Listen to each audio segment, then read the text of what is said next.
Я хочу разобрать такую тему, как же выбрать печь для пекарни.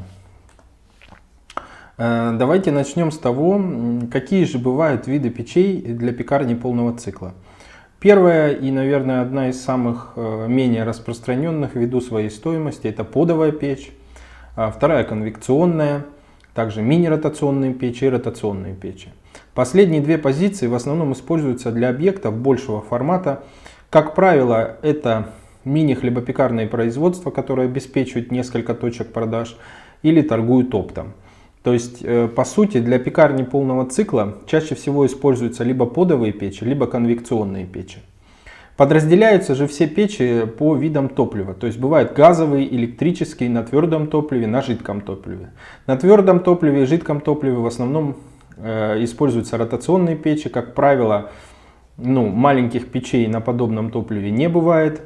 Газовые печи бывают и маленькие, и большие, но в основном все-таки газовые печи — это либо подовые печи, либо ротационные печи.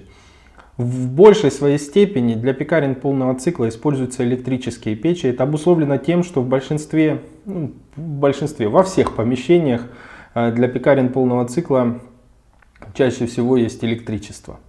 Поэтому используются электрические печи. Если рассуждать о том, какие же печи подходят больше всего и для каких форматов, то для ремесленной пекарни полного цикла подходит подовая печь. Также для данного формата необходима конвекционная печь. То есть в формате ремесленной пекарни основным инструментом для выпекания хлеба все-таки является подовая печь. Чаще всего это подовая печь с камнем. У нее определенные характеристики у этой подовой печи. То есть, как вы можете видеть на этой фотографии, это камера, в которой на нижнем уровне стоит каменный под, под которым обычно тены. И верхний уровень также просто тены. То есть хлеб непосредственно садится на подовую печь, именно на каменный под. То есть выпекается непосредственно на поде.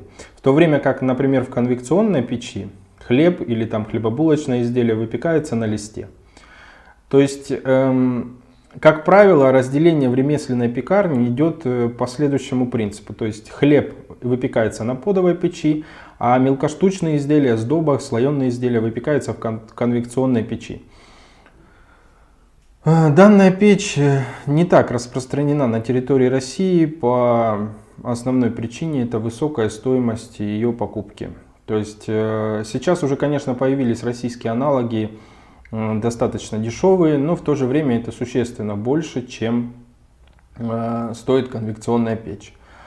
Для классической же пекарни полного цикла подходит конвекционная печь. Обычно в такой пекарне используются две печи, то есть на 6 уровней или на 10 уровней две печи. Это обусловлено тем, что нужно выпекать широкий ассортимент.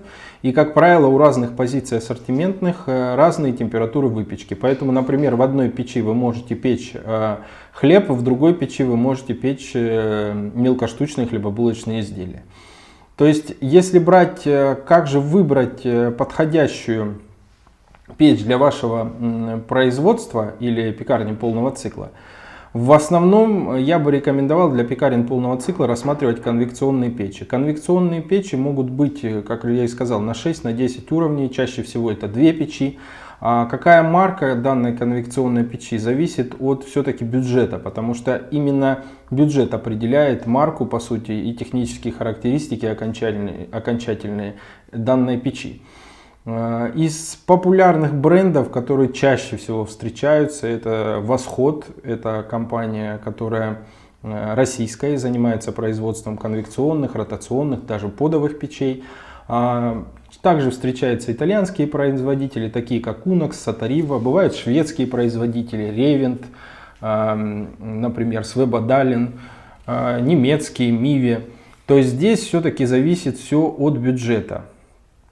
И зависит от того, какое изделие и в каком сегменте ваша пекарня работает. О том, какие конкретно печи нужны для пекарен полного цикла, то есть названиями марок, моделей, я разберу в одном из следующих видео.